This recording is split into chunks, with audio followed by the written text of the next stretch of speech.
Poverty is not a character failing or a lack of motivation.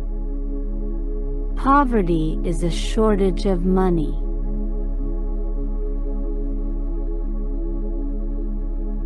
There is a vast difference between positive thinking and existential courage. The working poor, as they are approvingly termed, are in fact the major philanthropists of our society.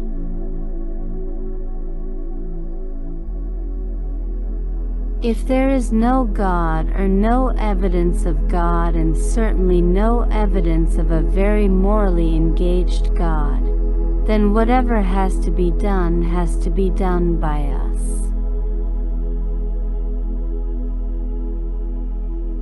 Employers have gone away from the idea that an employee is a long-term asset to the company, someone to be nurtured and developed, to a new notion that they are disposable.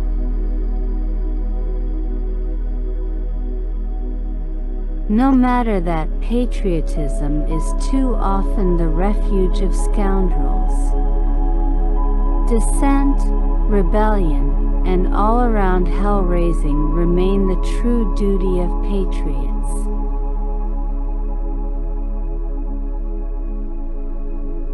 Both chronic, long-term poverty and downward mobility from the middle class are in the same category of things that America likes not to think about.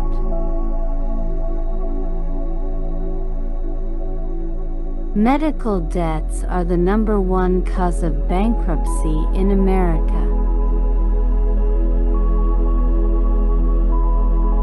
When you watch television, you never see people watching television. We love television because it brings us a world in which television does not exist. Natural selection, as it has operated in human history, favors not only the clever but the murderous.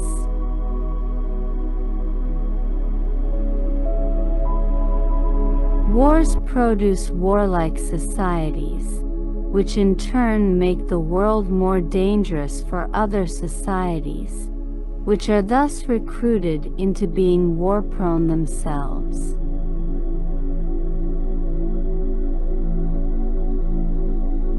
We need a kind of feminism that aims not just to assimilate into the institutions that men have created over the centuries, but to infiltrate and subvert them.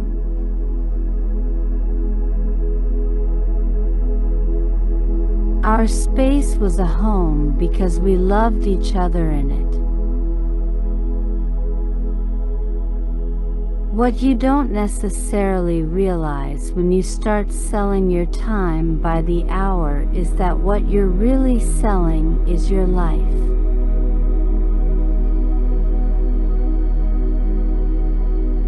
A lot of what we experience as strength comes from knowing what to do with weakness.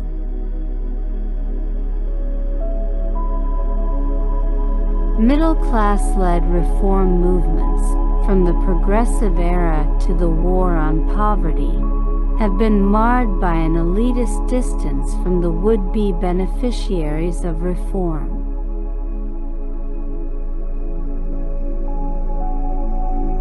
Feminists have not tried to destroy the family.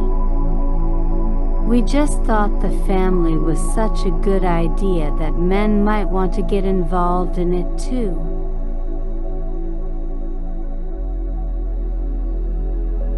We who officially value freedom of speech above life itself seem to have nothing to talk about but the weather.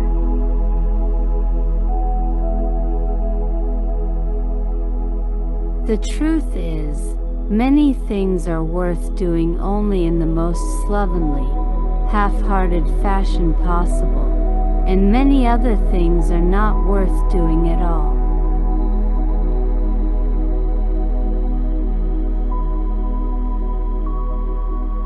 The failure to think positively can weigh on a cancer patient like a second disease.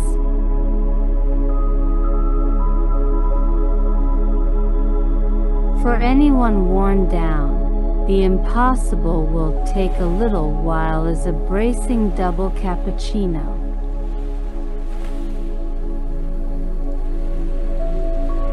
In fact, if you're not prepared to die when you're almost 60, then I would say you've been falling down on your philosophical responsibilities as a grown-up human being.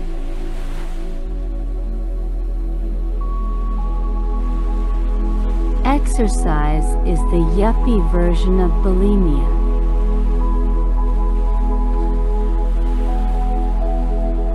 The Republican Party, a few million gun-toting, Armageddon-ready Baptists.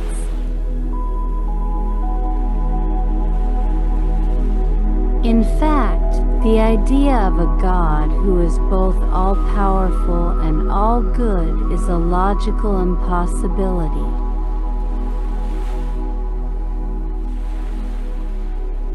Warriors make wars, but it is also true that, in what has so far been an endless reproductive cycle, war makes warriors.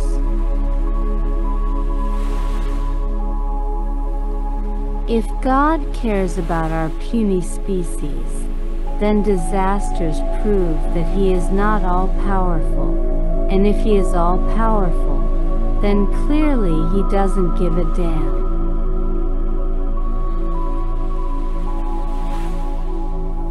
Much of my rebelliousness starts with indifference to what is urgently important to others.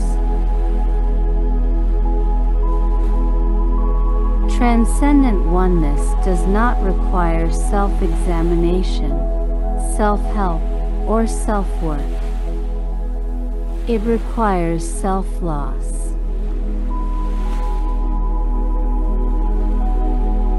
Cheerfulness, up to and including delusion and false hope, has a recognized place in medicine. Marriage is socialism among two people.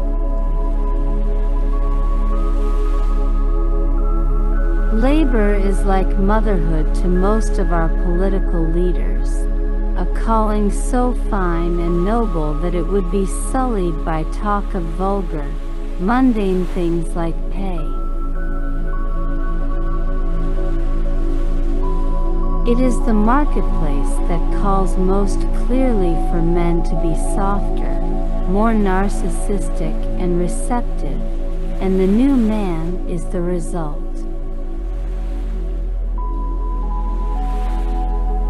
She represents something about the corporate world that repel me, some deep coldness masked as relentless cheerfulness.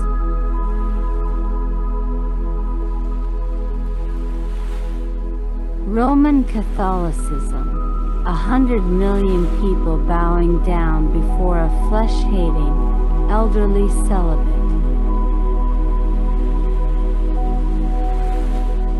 There's more pressure on women to be chirpy and perky.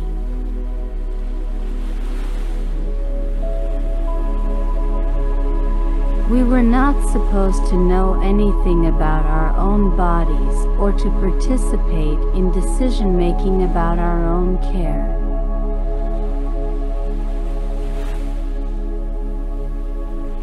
Upscale young men seem to go for the kind of woman who plays with a full deck of credit cards.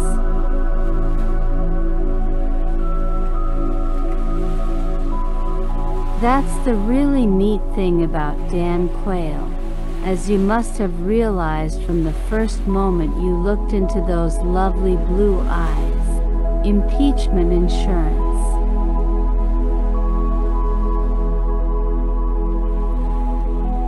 Too bad for any parent who has become accustomed to ruling by force, because at some point the kids just get too big to slap around.